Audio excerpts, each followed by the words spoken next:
Қазақ тарихы мыңдаған жылдарға созылады. Осы уақыт ішінде халқымыздың тағдырын өзгерткен ұлы тұлғалар дүниеге келді. Бірі елді жаудан қорғады, бірі ғылымды дамытты, енді бірі қазақтың рухын көтерді.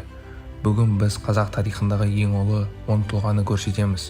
Соңына дейін көріңіз, өйткені бірінші орын көпшілік мойындаған тұлғаға беріледі. 10-шы орын Бауыржан Момышұлы. Бауыржан Момышұлы аңызға айналған батыр, әскери қолбасшы және жазушы. Ол екінші дүниежүзілік соғыста Мәскеуді қорғауға қатысып, ерекше ерлік көрсетті. Оның батылдығы туралы көптеген кітаптар жазылды. Бауыржан Момышұлы қазақ халқы үшін ерліктің символына айналды. 9-шы орын Қаныш Сәтпаев. Қаныш Сәтпаев қазақтың тұңғыш академигі және әйгілі ғалым. Ол Қазақстандағы көптеген кен орындарын зерттеп, еліміздің өнеркәсіптік дамуына үлкен үлес қосты. Бүгінде оның есімі ғылыммен қатар аталады. 8-ші орын Ыбырай Алтынсарин. Ыбырай Алтынсарин қазақ балаларына білім беруді өмірінің басты мақсаты етті. Ол алғашқы қазақ мектептерін ашып, оқулықтар жазды. Оның еңбегі қазақ қоғамының білімге ұмтылуына жол ашты. 7-ші орын Шоқан Уәлиханов. Шоқан Уәлиханов ғалым, этнограф және саяхатшы. Ол өте жас болса да орталық Азияны зерттеп, көптеген ғылыми еңбектер қалдырды. Шоқанды әлемдік деңгейдегі қазақ ғалымдарының бірі деп санайды. 6-шы орын Ахмет Байтұрсынұлы. Ахмет Байтұрсынұлы қазақ тіл білімінің негізгі қалаушылардың бірі. Ол қазақ әліпбиін жетілдіріп, көптеген оқулықтар жазды. Халық оны ұлт ұстазы деп атайды. 5-ші орын Кенесары хан. Кенесары хан қазақтың соңғы ханы.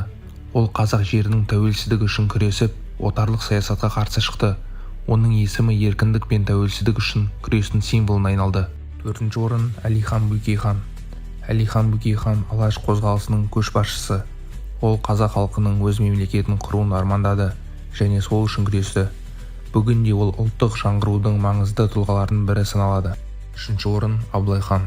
Абылай хан қазақ тарихындағы ең ұлы мемлекет қайраткерлерінің бірі. Ол жоңғар шапқыншылығы кезінде елді біріктіріп, қазақ жерін сақтап қалуға үлкен үлес қосты. Абылай ханның аты қазақ мемлекеттілігімен тығыз байланысты. 2-ші орын Әл-Фараби. Әл-Фараби әлемге әйгілі философ, математик және ғалым. Ол 100-ден астам еңбек жазып, ғылымның көптеген саласына үлес қосты. Әлемде оны екінші ұстаз деп атайды, ал оның мұрасы бүгінге дейін зерттелуде. 1-ші орын Абай Құнанбайұлы. Абай Құнанбайұлы қазақ халқының ең ұлы ойшылы, ақыны және ағартушысы. Оның өлеңдері мен қара сөздері қазақ мәдениетінің алтын қазынасына айналды. Абай халықты білімге, еңбекке және әділдікке шақырды. Сондықтан көптеген адамдар оны қазақ тарихындағы ең ұлы тұлға деп санайды. Міне біздің нұсқамыз бойынша қазақ тарихындағы ең ұлы 10 тұлға. Әрине бұл тізімге лайық басқа да көптеген тұлғалар бар.